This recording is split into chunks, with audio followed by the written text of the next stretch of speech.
Assalamualaikum warahmatullahi wabarakatuh. Ketemu lagi, kita kembali mengulang sedikit tentang pendistribusian atau pemasaran. Nah, jadi di sini ada iklan-iklan itu tidak mengandung unsur penipuan dan tidak mengandung unsur menjelekkan produk orang lain. Nah, untuk pendistribusian seperti adanya produk-produk yang dikuasai oleh negara seperti PLN, seperti gas dan lain-lain.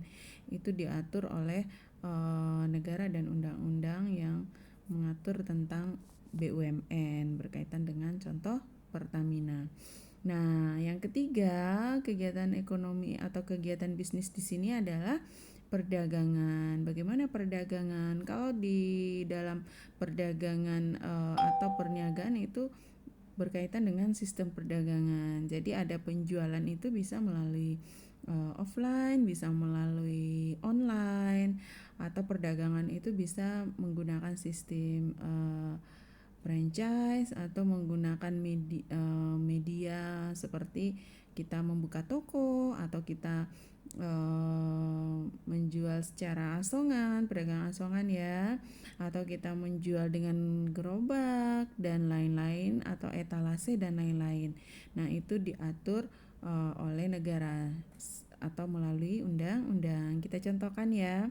Salah satunya, nah perdagangan misalnya penjual buah yang pakai motor. Nah, di belakang motor itu kan ada etalasenya.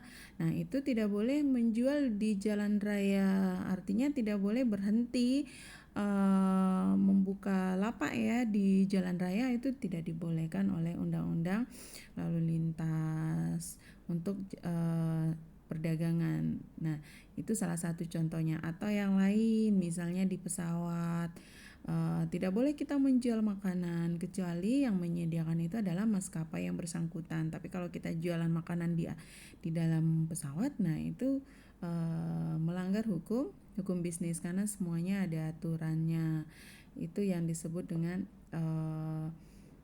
adanya kegiatan bisnis yang harus mengacu kepada aturan hukum. Jadi kalau kita contohkan, kalau dari segi bisnis itu sah-sah saja. Seperti misalnya contoh lain ya, berkaitan dengan hukum pidana. Misalnya yang marak ini jual beli narkotika. Nah, kalau secara hukum bisnis itu dilarang karena bertentangan dengan hukum pidana. Tapi secara bisnis itu tetap dilakukan oleh orang-orang tertentu. Kenapa? Karena bisa meraup untung yang besar walaupun melanggar aturan.